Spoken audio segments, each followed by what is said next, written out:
Assalamualaikum warahmatullahi wabarakatuh. Selamat pagi teman-teman trader semuanya dimanapun saat ini Anda berada. Yang pagi ini sudah siap-siap di depan layar. Yang pagi ini monitor di pergerakan XAU USD. Kita amati, kita lihat di pagi ini ada sedikit lompatan walaupun tidak semua broker ada lompatan. Setidaknya ada petunjuk yang bisa kita dapatkan. Lompatan yang lebih rendah kemudian ditutup dengan posisi hijau. Kemudian kemarin tidak ada kekuatan yang signifikan, ya kita anggap semuanya datar. Jadi ini yang kemarin kita anggap datar, tidak ada tren, sehingga dari beberapa hari terakhir 1, 2, 3 hari terakhir didominasi oleh, tidak ada mendominasi maksud saya, dalam kondisi yang sideways datar. Ya, dalam kondisi seperti ini saya lebih cenderung pergerakan akan cenderung naik, ya, diawali dari satu kekuatan hijau yang panjang, meskipun agak berat untuk bergerak lebih jauh, namun demikian karena sudah cukup lama bergerak turun, kemudian mulai eh, bangkit lagi, ya, emas mulai naik lagi meskipun ada banyak faktor yang menahan, ya, sehingga sampai saat ini hanya bergerak naik turun di kisaran 1700-an, ya. Kita akan lihat, ya, tidak perlu kita time frame besar, kita lihat karena sudah jelas ini pergerakannya masih datar. Karena itu kita manfaatkan peluang-peluang yang ada saja meskipun hanya kecil. Kita manfaatkan untuk buy dan sell-nya dengan target yang ya, terlihat yang terdekat tidak masalah, termasuk di pergerakan bullishnya. Di pergerakan bullishnya kita coba lihat nanti.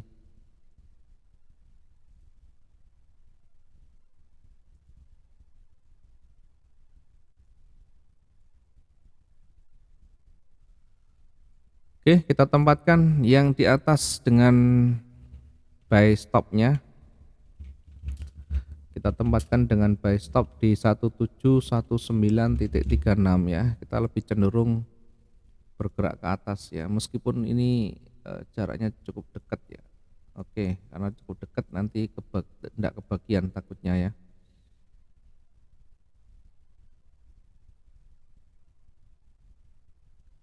Ya, kita kasih jarak yang lebih sedikit, ya.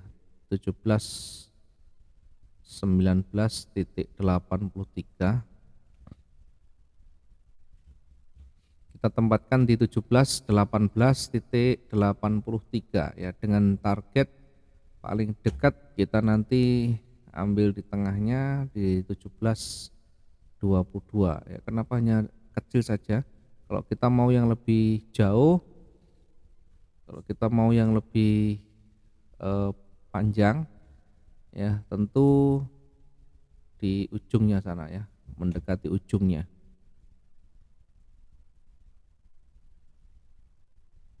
Kita bisa targetkan di sana di 1725, ya. Kalau kita menggunakan target 1725, maka nanti resikonya atau stop loss bisa kita tempatkan di 1715. Kemudian di sisi paling ujung, ya, di sisi paling ujung kita tempatkan untuk koreksi, ya, koreksi sekali lagi kita tempatkan koreksi dengan memanfaatkan limit sell di 1727.55. Kita manfaatkan koreksi di 1727.55. Sementara di sisi bawah, ya, kita menempatkan sell stopnya di 17.15.75 ya. Target paling dekat nanti di target paling dekat di 17.13 ya, mungkin sekitar 200 ya. Kemudian target lebih jauh ya, mungkin butuh waktu yang lebih lama di 17.10 ya, kita bisa targetkan di 17.10, kita bisa targetkan di 17.10 ini.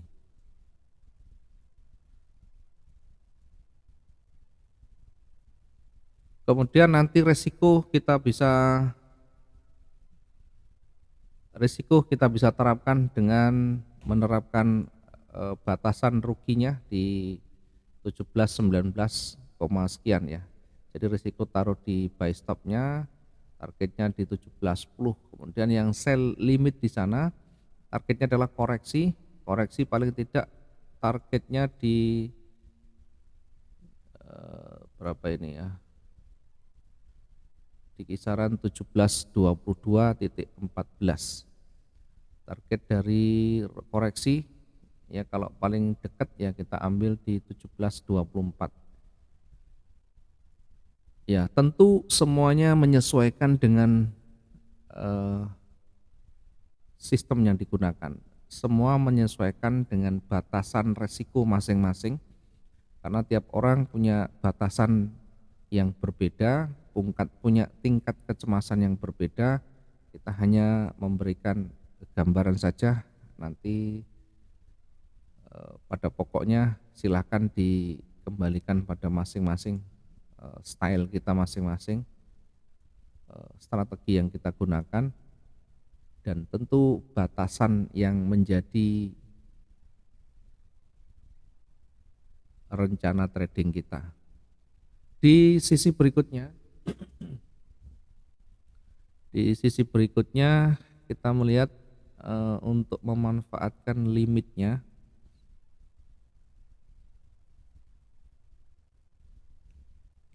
Untuk memanfaatkan limitnya kita taruh di 17.05 ya, dengan buy limit di 17.05.69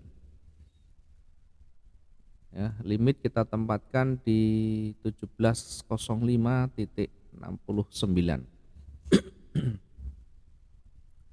Target koreksi bisa di 17.10 tadi ya. Kemudian batasan juga kita bisa taruh di bawahnya, mungkin yang dekat di sini di levelnya di sana sekitar 300 sekian. Kemudian di puncaknya ya, di atas kita juga manfaatkan untuk koreksi berikutnya di sana. Limit sell di 17.34.87.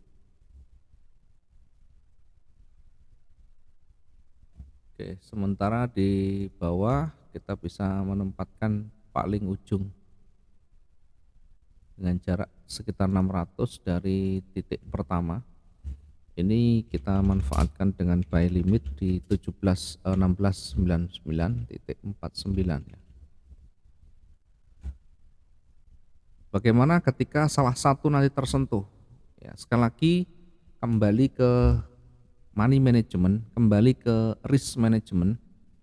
Ketika salah satu tersentuh sell stop atau buy stop, kita lihat posisinya, kita lihat kecenderungannya. Ya, ketika ternyata satu arah, ya kita bisa monitor, kita bisa menempatkan tadi target kita.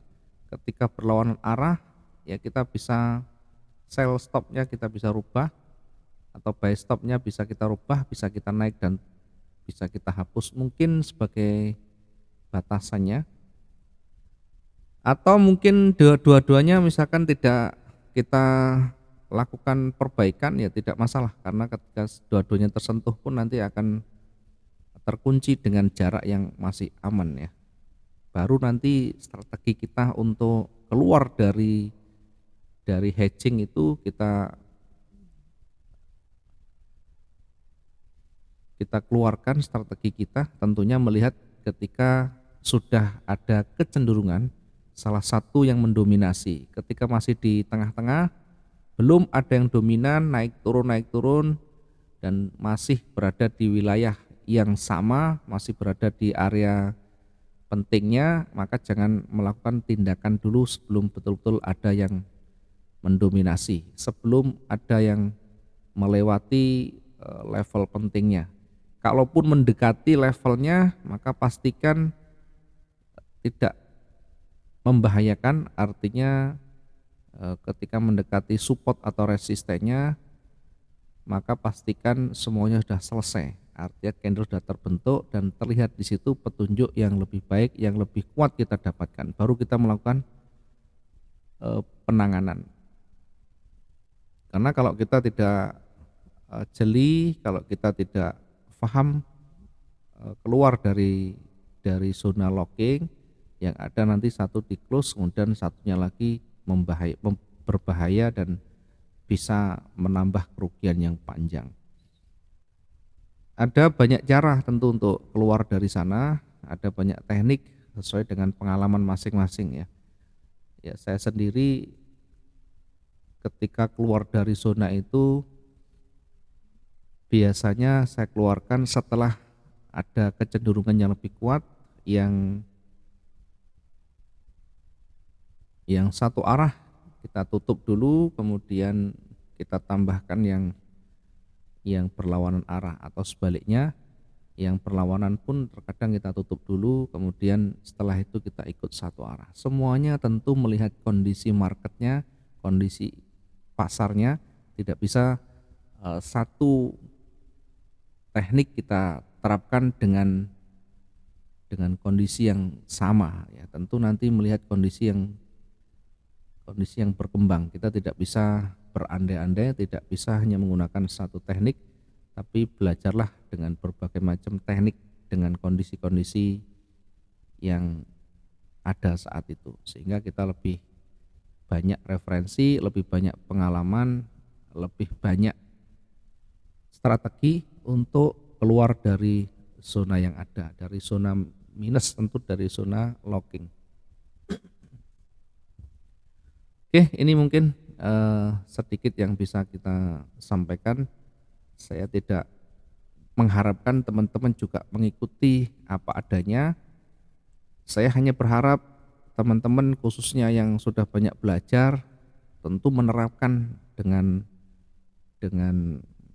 teknik yang ada, dengan metode pembaca pasar yang ada, kemudian banyak diterapkan, sesuaikan dengan gaya yang kita ambil, sesuaikan dengan rencana trading yang kita gunakan, dan semuanya kembali pada masing-masing.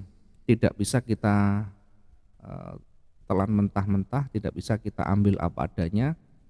Belajarlah dari orang lain, belajarlah dari pengalaman, tentu sebagai